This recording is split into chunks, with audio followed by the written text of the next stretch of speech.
নমস্কার, আজ বানাবো চিকেন মহারানি। প্রথমে ডালচিনি, ছোটো এলাচ, লবঙ্গ শুকনো খোলায় ভেজে নেব। 1 চামচি মৌরি, 1 চামচি জিরে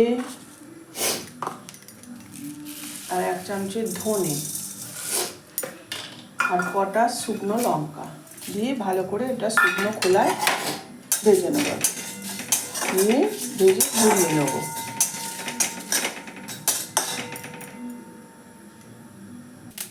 ভাজা হয়ে গেছে, এবার মিক্সিতে পেস্ট করে নিচ্ছি। গ্যাসটা নিভিয়ে দিলাম। মিক্সিতে পেস্ট করে নিয়েছি। এবার প্রথমে চিকেনটা নিলাম, ভালো করে ধুয়ে নিয়েছি। 1 চামচে আদা দিলাম আর টক দই দিয়ে ভালো করে এটাকে মেখে রাখবো। ভালো করে মেখে একটু রাখবো 8 ঘন্টা মতো। তারপরে মশলা অল্প নুন দিলাম, দিয়ে ভালো করে মেখে চাপা দিয়ে রেখে দেবো। এবার একটা পেস্ট বানাবো। মিক্সিতে পেঁয়াজ, আদা, রসুন আর কাজু বাদাম আর আমন্ড বাদাম দুটো দিয়ে ভালো করে পেস্ট করে নেব। পেস্ট করা হয়ে গেছে। এবার কড়ায় সাদা তেল দেবো। কড়ায় সাদা তেল দিলাম, তেজপাতা দিলাম, ডালচিনি আর ছোটো এলাচ দিলাম আর 1 চামচি চিনি দিলাম।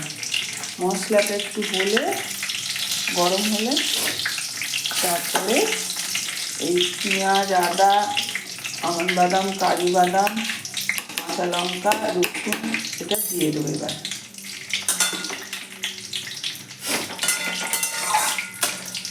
ফোড়নটা হয়ে গেছে, এবার এই বাটাটা সব দিয়ে দিচ্ছি।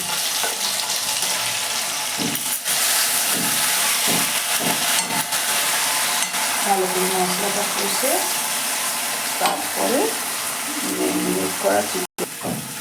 মশলাটা একটু কষা হয়ে গেছে, এবার চিকেনগুলো সব দিয়ে দিলাম।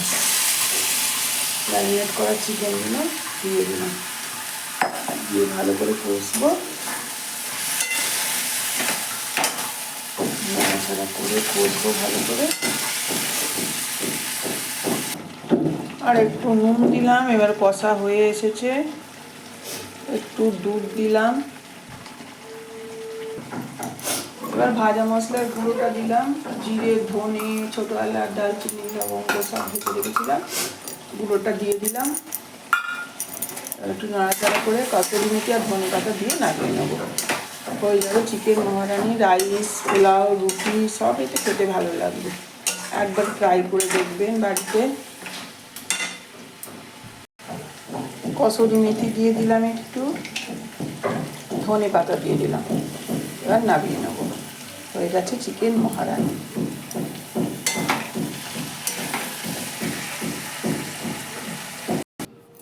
Chicken মহারানি ready. চ্যানেলটা সাবস্ক্রাইব করবেন, ভিডিওটা লাইক, শেয়ার, কমেন্ট করবেন। সকলে সুস্থ থাকুন, ভালো থাকুন, আনন্দে থাকুন। আবার অন্য একটা রেসিপি নিয়ে আবার হাজির হব।